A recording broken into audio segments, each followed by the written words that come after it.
হবে খেলা, আয় তুই আয়, আরো যেগুলো পিছনে পিছনে আছে তোরা আয়। ভাই আমরা তো একটাই ডিসিশন নিয়েছি, খাঁচার ভেতর অচিন পাখি কেমনে আসে যায় এটা আসলে বোঝার কিন্তু সুযোগ নাই। শিয়ালের মতন 100 দিন বাঁচতে চাই না, বাঘের মতন বীরের মতন একদিন বাঁচতে চাই। মাঝে মাঝে কৌশল অবলম্বন করতে হয়। বাঘ যখন এক কদম পেছনে যায় তার মানে এই না যে বাঘ ভয় পেয়ে গেছে, বরং আরো শক্তিরিয়া নতুন ভাবে আক্রমণ করারই পরিকল্পনা করে। মাটি কাঁপাই দেওয়ার মতন অবস্থা হয়েছে এই প্রথম এতটা। কিন্তু এই তিনটা কথা তো দিছে আমাদেরকে, এই তিনটা কথাই তো পালন করতে হবে। একটা কথা বাদ যাবে এই তিনটা থেকে কোনো কাজ হবে না, কেউ কিচ্ছু করতে পারবেন না। দেশে একটা বড় ঢেউ আসবে, সুনামি আসবে, ঝড় আসবে। ওই ঝড়টা কি জানেন? মানে এখন একটার পর একটা ভাঙতেছে। কোথায় দিলে দেশ এগিয়ে যাবে, কোথায় দিলে দেশ পিছিয়ে যাবে, আমরা সবাই থাকি সময়ের অপেক্ষায়। দর্শক, আমাদের আন্তর্জাতিক অপরাধ ট্রাইব্যুনালের চিফ প্রসিকিউটর এবার শেখ হাসিনাকে 1400 বার ফাঁসি দেওয়ার আবেদন জানালেন। তিনি বললেন 1400 মানুষকে খুনের দায়ে তাকে 1400 বার ফাঁসি দিতে হবে। চমৎকার একটি খবর নিয়ে এসেছি আপনাদের সামনে। এই যে একটা টার্ন, এই টার্নটা কখন হলো, এই টার্নিং পয়েন্টটা কিন্তু খুব গুরুত্বপূর্ণ একটা বিষয়। এটি কিন্তু আমাদেরকে বুঝতে হবে। যদি এটি আমরা বুঝতে না পারি তাহলে কিন্তু অনেক কিছু আমরা গুলিয়ে ফেলবো। কাউয়ার ছোট ভাই এবার ছোট কাউয়া ধরা খেয়ে গিয়েছে, গ্রেফতার করেছে ঢাকা মহানগর গোয়েন্দা পুলিশ ডিবি। এবার কাউয়ার ছোট ভাই ছোট কাউয়া ধরা পড়েছে। 22 অক্টোবর ডেডলাইন, আর মাত্র 5 দিন বাকি। কি করবেন জেনারেল ওয়াকার? আজকের আলোচনায় পুঙ্খানুপুঙ্খরূপে বিশ্লেষণ হবে। আসসালামু আলাইকুম প্রিয় দর্শক, বর্তমান সময়ের বাংলাদেশের রাজনৈতিক প্রেক্ষাপট বা রাজনৈতিক পরিস্থিতির উপর বিশ্লেষণ করে আপনাদের সামনে কিছু গুরুত্বপূর্ণ টপিকস নিয়ে হাজির হয়েছি। এমনকি আমি আশা করছি ভিডিওর শুরুটা দেখেই বুঝতে পেরেছেন আজকের নিউজটি কতটা গুরুত্বপূর্ণ।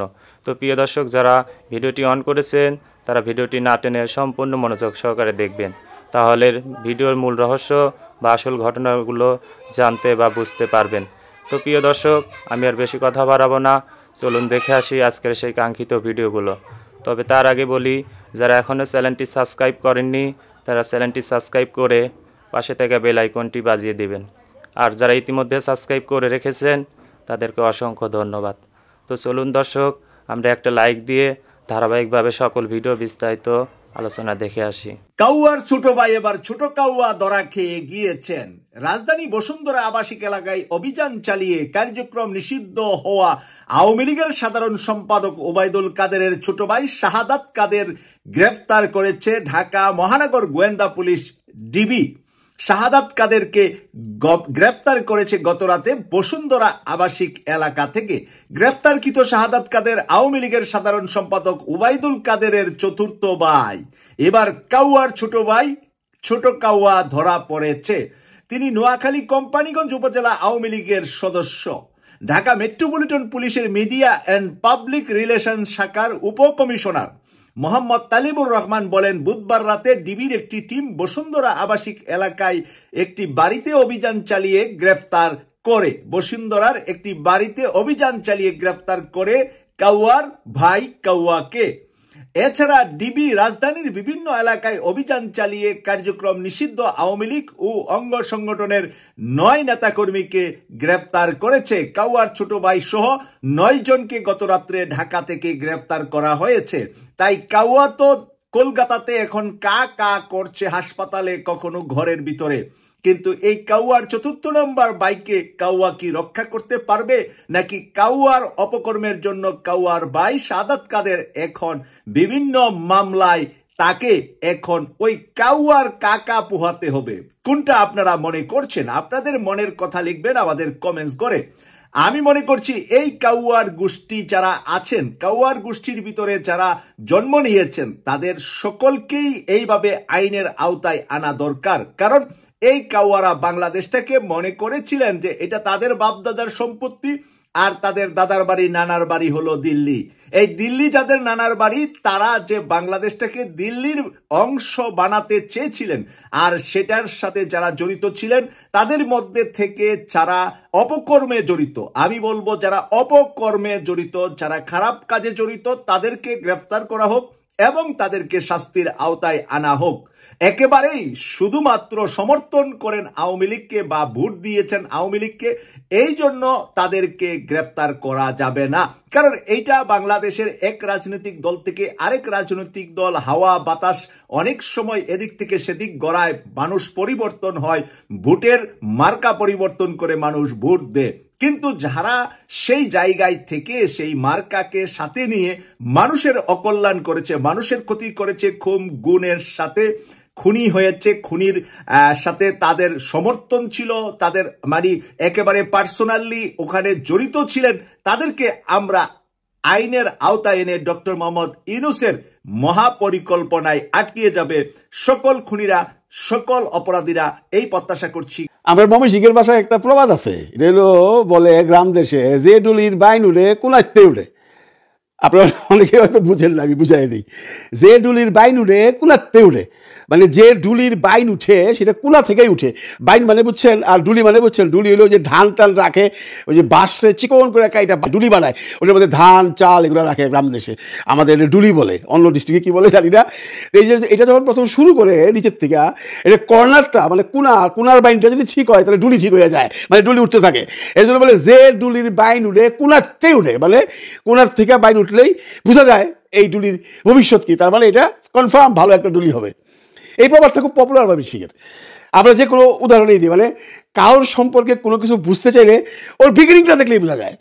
মানে ইংরেজিতে যদি বলেন তাহলে বলে যে first impression is the last impression, মানে প্রথম যেটা বুঝলাম যদি ভালো লাগে এটা ভালোই লাগে। কেন এতগুলো কথা বললাম? এই যে রাকসুর ইলেকশন হইলো, গতকালকে হয়েছে, আজকে এখন পর্যন্ত রেজাল্ট হয় না। এখন সুইডেনে বাজে রাত্র 2টা, বাংলাদেশে বলে সকাল 6টা।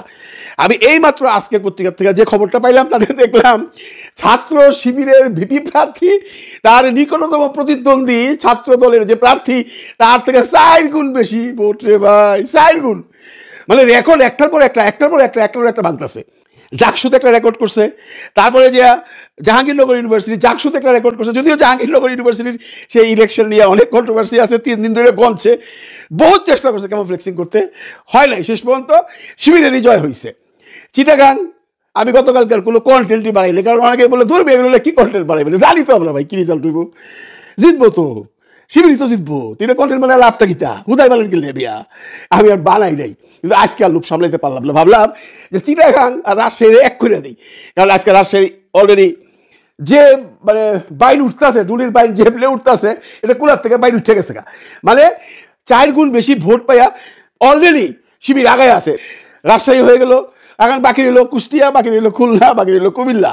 দেখা যাক কি হয়, দেখা ধরনের কিছু নেই ভাই, রেজাল্ট এইটাই হবে।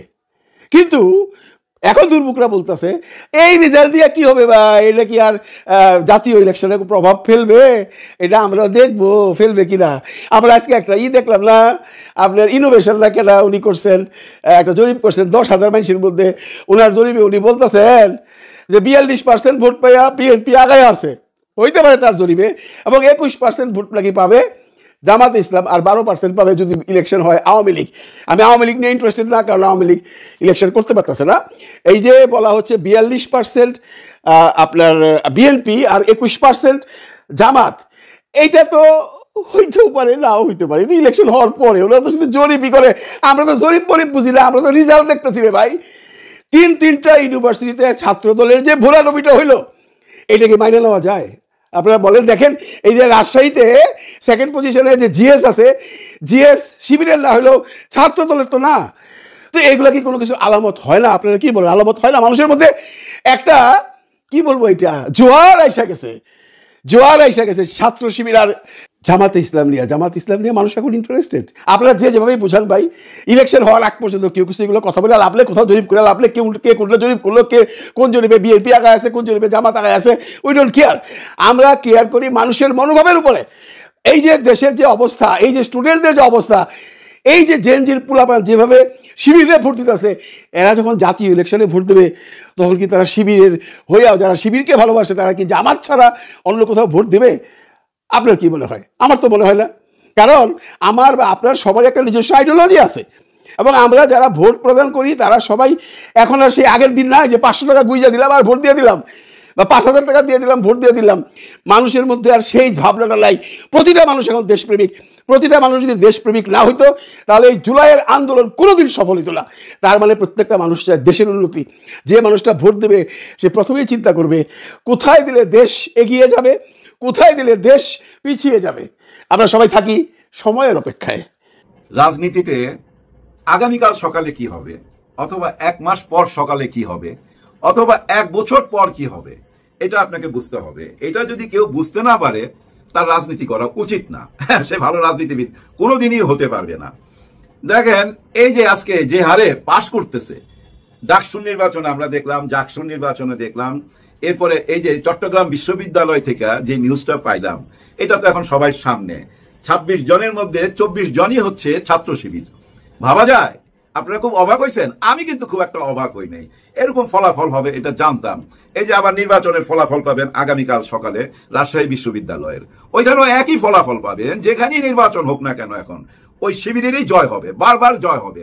আর এই জয়টা তারা কি হঠাৎ করে পাইছে? এটা কি কোনো দুর্ঘটনা? না না না, এটা কোনো দুর্ঘটনা না। রাজনীতিতে দুর্ঘটনা বলে কোনো কথাই নাই ভাই। রাজনীতিতে যদি কোনো ঘটনা ঘটে ওইটা বুঝা নিবেন এটা পরিকল্পিত। হ্যাঁ, আগে থেকেই পরিকল্পনা করা হয়েছে, যার জন্য এই ঘটনাটা ঘটছে।